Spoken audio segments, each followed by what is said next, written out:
ISIS has benefited from a permissive operating environment due to the inherent weakness of the Iraqi security forces. This is one of your key people on Iraq who was raising this alarm in November of last year.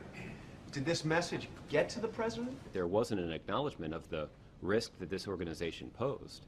But if I can just stop you for a second, because 2 months after Brett McGurk says this, the president calls ISIL the JV team in an interview with the New Yorker. We've been through this, and that's not clearly talking about.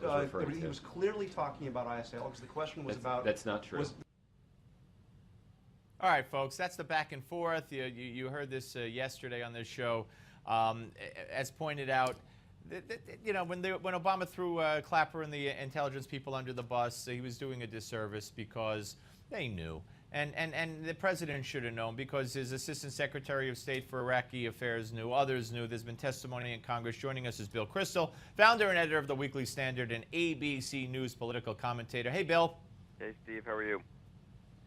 Good. Boy, so much going on. Let's just touch on this first. When the president answered the question, did you know, and he said they, not even we, certainly not I, and threw them under the bus, specifically Clapper. Clapper's fired back today, putting out a memo basically defending his people. Yeah, it's pretty amazing. I mean, it's not a good idea generally to pick a fight with the intelligence community. They end up defending themselves both on the record and with leaks and background statements to reporters. And again, it's just, if the president just said, look, we underestimated this threat, now we're adjusting and we're dealing with it, people would have said, okay, that happens, His vanity, I suppose, prevents him from acknowledging that he's ever judged anything a little bit wrong. Well, for the first time in this administration's history, and I think I'm correct, maybe you'll agree here, someone has been held responsible. Someone has suffered the consequences for their actions by actually, losing a job. They actually resigned, but nonetheless, it can't be denied that it's a direct result of the pounding that she took at the congressional hearing yesterday. The head of the Secret Service, Julia Pearson, is gone. Are you surprised that she stepped down? I guess not that much. I didn't see all the hearing or most of the hearing yesterday, but it really seemed like an amazingly bad performance by someone who just seemed, I don't know, shell-shocked or incapable of, again, saying, well, you made a mistake and here's why, but just sort of hunkered down to defend her agency. I think it's a case where they need to really examine the whole culture there and shake it up probably, and we'll see if the president's serious about that or whether there's just getting rid of one person to try to get the media off their back.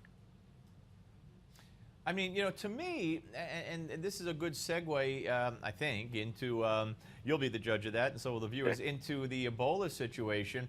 I mean, we have a White House here where, we're battling ISIS, and the president insists there'll be no ground troops, and yet even today, the head of the Navy, and I mean, every one of his military people are not afraid to come out and say, oh no, we're going to need ground troops because it's not working. You have the White House open door policy, apparently. You and I lock our door. We put on our alarms. The White House apparently doesn't. And nobody thought to shoot this intruder who had a gun and could have done all kinds of damage with a bomb or anything else. And now we find out, with the Secret Service, he was in an elevator with a guy with a criminal record who had a gun at the CDC. And so it's no surprise to me that we're not going to prevent possible infected people from coming from the Ebola African countries into this country. No. We're more concerned about, if you listen to them speak, the administration and the CDC, about improving the health care in the African countries, helping their economy in the African countries. I mean, it's the world turned upside down. Yeah, it's funny. I connected those things too this morning, just watching the different stories, and you do think that just each part of the government seems to be governed by either incompetence or political correctness or a president or political types who make decisions disregarding the actual professional advice of people who work there. I mean, obviously, I hope the CDC is right. I hope this thing doesn't spread. I hope they're being very careful. But it just seems to be, from the beginning of this, I remember talking to someone about it 2-3 months ago when that guy was on TV as a director on a couple of the Sunday shows when the story began, when the doctor came back here to Atlanta. And, he was so smug and complacent, and anyone who's really worried about it was kind of a rube, and they had it all under control. And you just hear government bureaucrats talk that way, and you get worried that, they're they're reflecting what they want their organization's image to be. They're not necessarily reflecting what the truth is, unfortunately. I mean, Bill, you're in Washington. I'm in New York. People could be anywhere within the sound of our voices or video in this country, and you know, this guy did not exhibit symptoms when he got off the plane.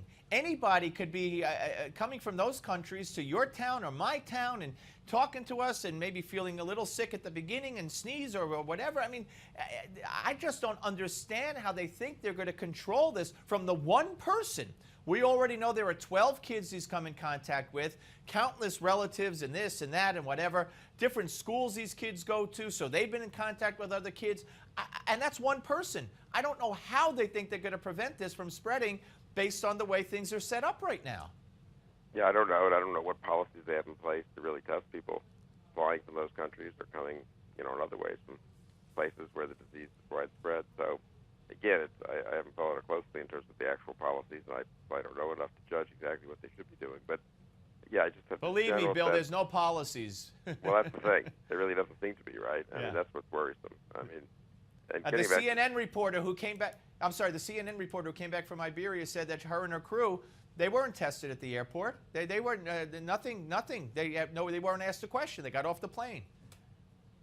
Yeah. Anyway, it's bad. I mean, it crazy. really is. It is worrisome, and you know, you just, oh God. Well, listen, stay safe, Bill. Stay safe, stay well, and have a healthy, happy New Year and an easy fast. And we'll speak to you soon. Hey, you too. Thanks a lot. Bye. Bill Kristol, ladies and gentlemen. We'll be back with another Malzberg panel, but first, figuring out the safest, most profitable way to invest your hard-earned money. And we're going to give you those tips in Max to Money. Our Max to Money moment is coming up right now. You're watching Max to Money. We never know when interest rates will shoot up, but they can't stay near record lows forever. So if you're investing in bonds, now is a good time to start thinking about playing defense and making changes to your financial future. Well, we all hear now is a great time to buy a home because interest rates are so low. But we all know that at some point down the road in the future, we don't know when interest rates are going to rise. Interest rates and bonds have an inverse relationship. As interest rates go up, the value of the bond goes down. So the reason you really want to look at the bonds in your portfolio right now is to understand how you're positioned for a rising interest rate environment. If retirement is around the corner, be careful with your bond selection. Understand what individual bonds you own, as well as bond mutual funds. Then talk with your financial advisor to figure out the best strategy for you and your family. I'm Hannah Ostapchuk. Get more money news at newsmax.com.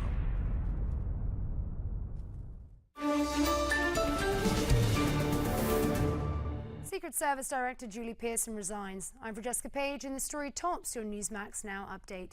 Julie Pearson has been under pressure to leave after a series of Secret Service mishaps. Former Special Agent Joseph Clancy will serve as the interim director.